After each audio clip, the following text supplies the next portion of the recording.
Donovan Price lived in a small town in northern Maine.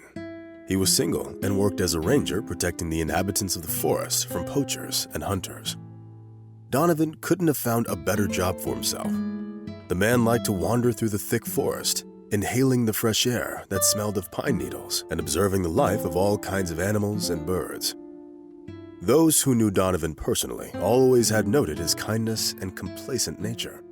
At the same time, the man never compromised on his principles and never made concessions for the poachers. Donovan turned 65 that year, but he was still young at heart. The only friend and helper the Lone Ranger had was his dog, Spike, whose great instincts were simply invaluable in the forest. When they were making rounds of the territory, Spike usually ran ahead and explored the area, sniffing every bush and every tree. That was exactly what Spike did that day, as Donovan went to a remote area of the forest to check if there was food in the feeders for birds or other animals. Winter that year was very harsh, so the ranger tried his best to feed the little animals in order to help them survive the cold. Time flew by in the forest as Donovan kept busy with all of his tasks and responsibilities. The ranger came to his senses only when the bright red disk of the sun started to descend in the sky. By evening, the temperature had dropped below 14 degrees Fahrenheit, and Donovan caught himself thinking that he did some good by helping animals that day. The animal feed bag was empty, and there was no point in staying in the forest longer. At that moment, Spike suddenly pricked up his ears and looked towards the nearest thickets. "What is it, buddy?" Donovan exclaimed in surprise. Of course, if Spike could talk, he would certainly tell the owner that someone was hiding in the bushes. Trusting his dog's instincts, Donovan Price followed him cautiously. Soon, the man heard Spike's barking from the nearby thickets. The dog was alerting his owner that he had found something. "I wonder who it could be. I hope it's not a predator. The last time this happened, he drove the fox into a corner and then squealed when it bit him on the nose," Donovan thought with a smile.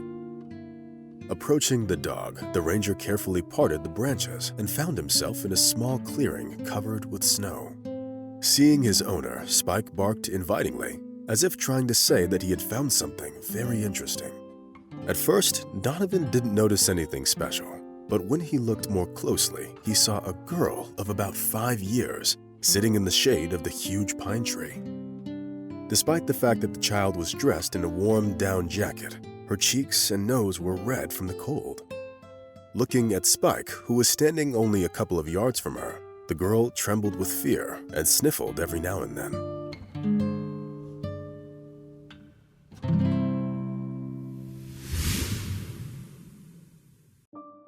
"Don't be afraid, it's just my dog. He is kind and smart," Donovan said, trying to reassure the little girl.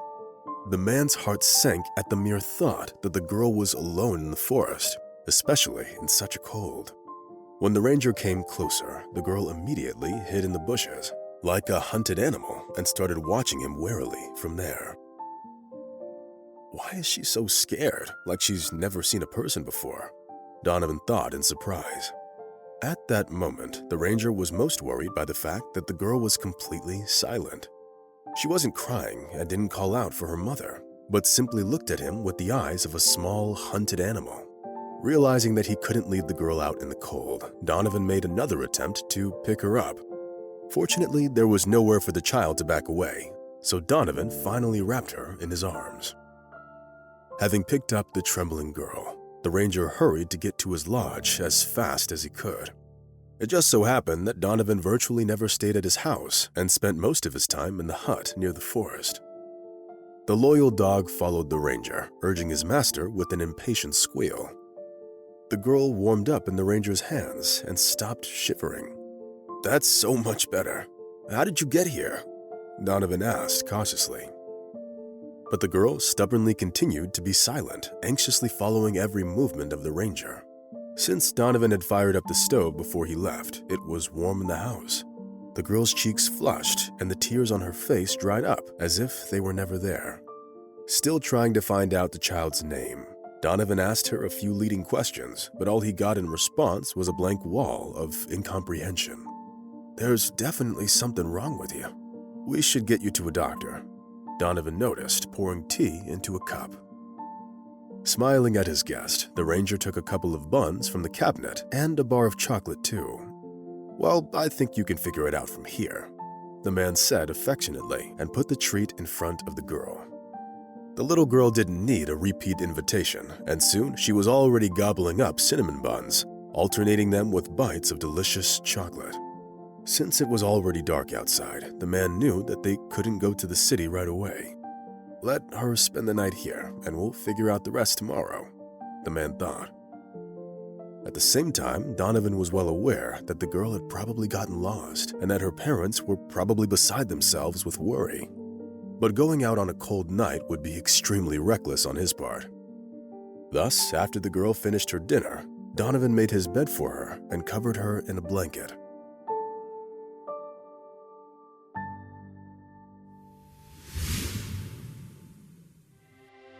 The ranger wasn't planning on sleeping and sat in a chair reading a book. Looking at the sleeping child from time to time, Donovan couldn't help but feel envious of her parents. Unfortunately, Donovan was an orphan who never knew parental care and affection. Moreover, it just so happened that he didn't have children or grandchildren of his own either. "I've been wandering through the forest for almost 40 years, and I don't even have a family," Donovan said on occasion. The ranger didn't like to talk about his past, which was full of mistakes that caused him problems with the law, which, quite expectedly, ended in jail time. It all happened a long time ago, and Donovan didn't like thinking about it. He was young and stupid back then, and therefore, having succumbed to the pressure of his friends from the orphanage, he decided to get rich at the expense of others. Donovan wasn't really a bad person, but he did get caught doing petty theft, which cost him several years in prison. While at the state county jail, Donovan thought long and hard about his life and made a promise to himself that he would never break the law again. 40 years have passed since then, but the ranger never broke his promise and never regretted it. And now, furtively glancing at the sleeping girl, Donovan knew that tomorrow he would certainly need to go to the police station in order to find her real parents. If someone asked Donovan at that moment if he'd be willing to adopt the girl, he wouldn't hesitate for even a second before agreeing to do it. He truly believed that children were a blessing. Immersed in his book, Donovan didn't notice when he fell asleep. He didn't sleep well, waking up to every sound the old creaking bed made when the girl turned over on her other side. Spike didn't sleep well either, keeping an eye open on the little guest. The dog loved children very much and always showed his affection, trying to lick them with his tongue. Donovan didn't know how long exactly he'd been sleeping, but he woke up to a loud, persistent knock on the door of his hut. Who could it be this early? The man thought, surprised. Stretching sleepily, the ranger opened the door and saw a man with the girl of about 10 years old standing at the entrance. "Hello, are you Donovan Price?" the stranger asked. "Yes, that's me. What's the matter?" the ranger asked cautiously. "I'm Richard Gray. I'm Molly Gray's daughter. The thing is, she disappeared last night. She went into the forest and got lost," the guest answered, embarrassed by his own words. Donovan's face broke into a smile. "Well, then you've come to the right address. Your daughter's here. I found her during my rounds yesterday, but didn't contact the police, as it was already very late," the ranger added, and invited the guests to come inside.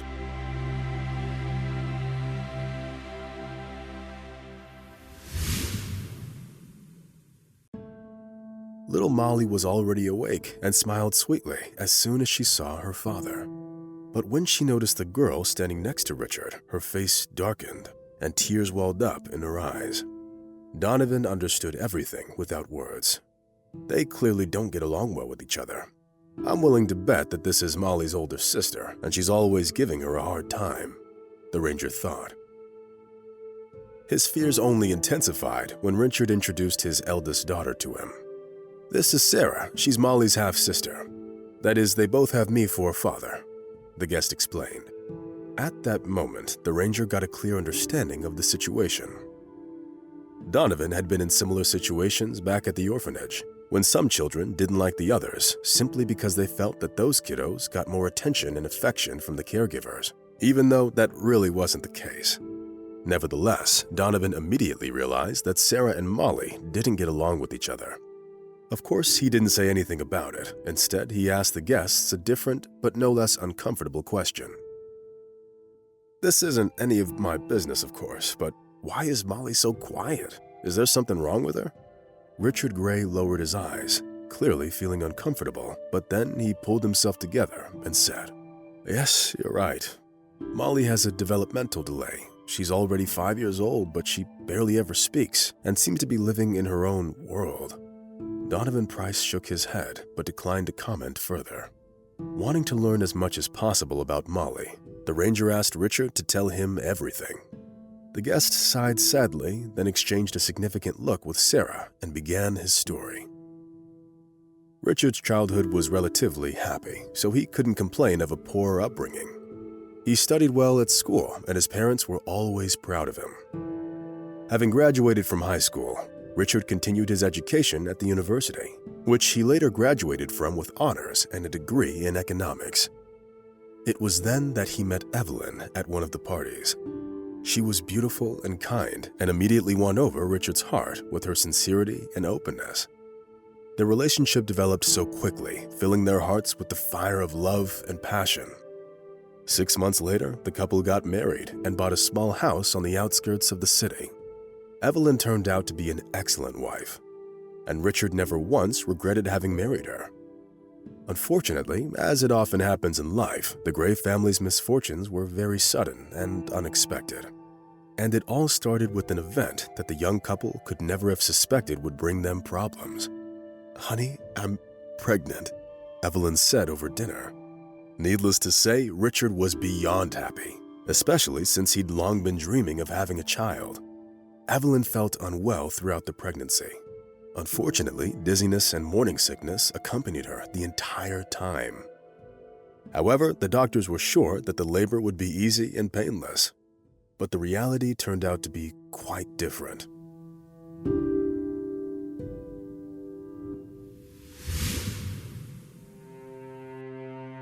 By the will of evil fate, Evelyn developed internal bleeding during childbirth. Unfortunately, the doctors were unable to stop it. As soon as she took her daughter in her arms, Evelyn lost consciousness and fell into a sticky, disturbing darkness. That day, Richard felt like both the happiest and the most miserable man on earth. He couldn't help it since his daughter was born on the same day that his beloved wife had died.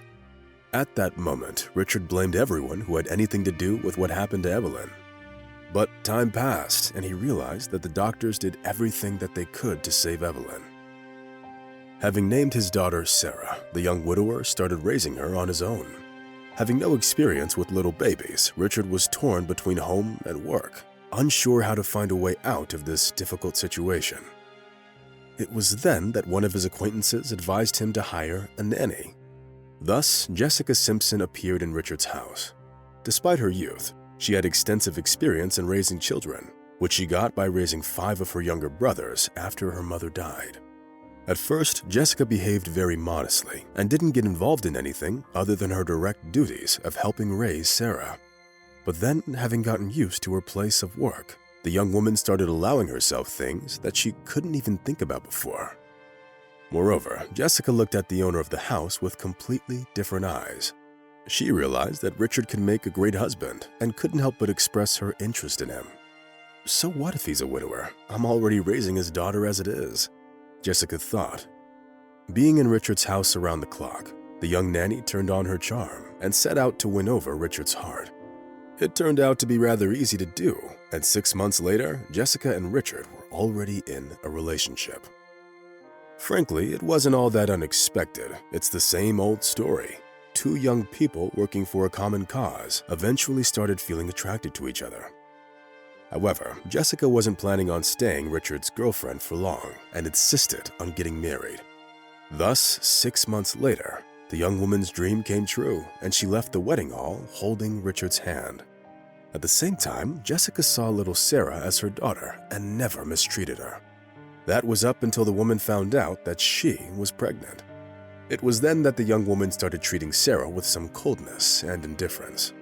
Now all that Jessica cared about was her unborn child, So the young woman let Sarah's upbringing take its own course. With the birth of little Molly, Jessica seemed to have completely stopped caring about Sarah. And that was despite the fact that the girl was at the very age when kiddos need parental warmth and affection most of all.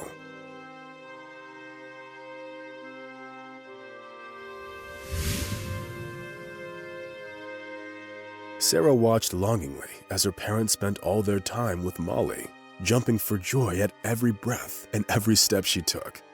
But when Molly was 3 years old, it turned out that there were some problems with her development.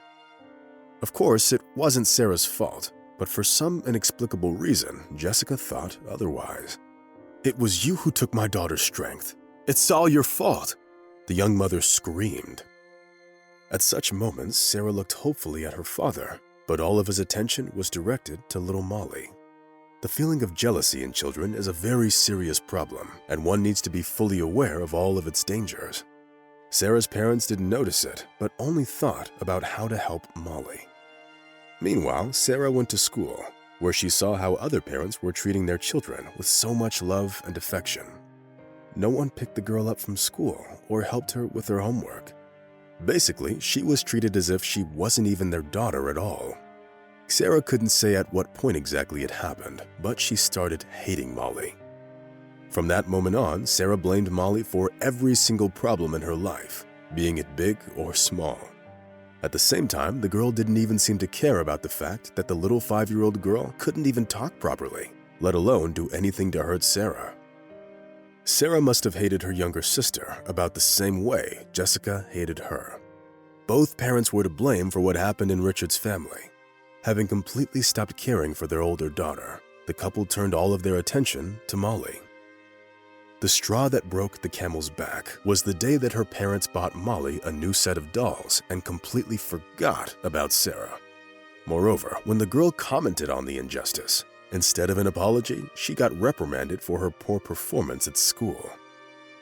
10-year-old Sarah's first thought was to pack her things and run away. But then, looking at her younger sister, the girl decided to take a different approach. "Why should I be the one to leave home when I can take Molly to the forest and leave her there? She can stay silent there among all the trees," Sarah thought.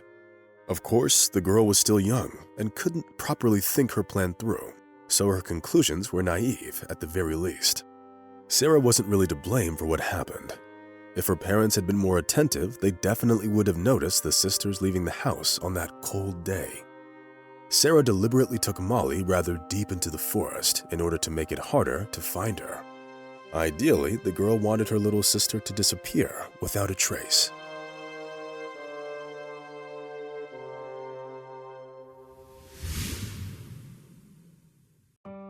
Leaving Molly in the shade of a huge spruce, Sarah waved her hand and walked away quickly.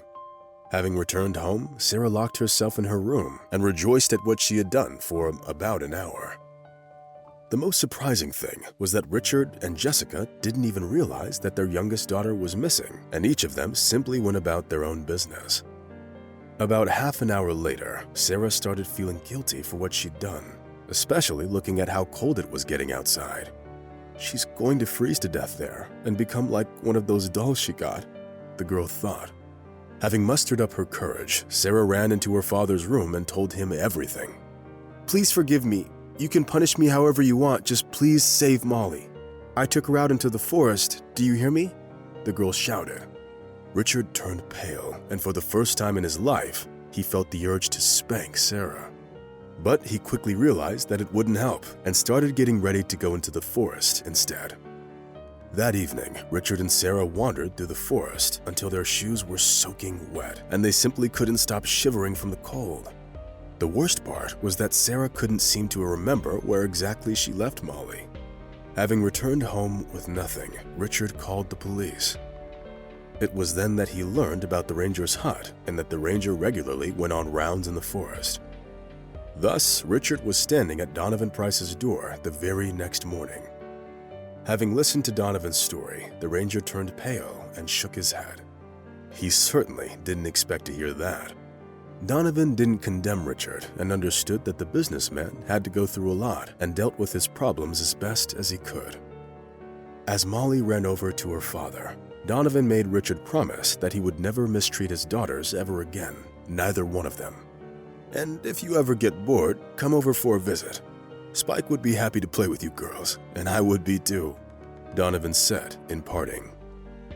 But the most touching moment for Donovan was when Molly turned around at the door and waved her hand at him. Donovan never felt so touched by anyone's gratitude ever before. After seeing off his guests with tears in his eyes, the man mentally wished them happiness and peace in their family. And all that's left for us to do is hope that Richard realized his mistake and from then on would treat his daughters with equal love and affection, regardless of their age difference and any other problems.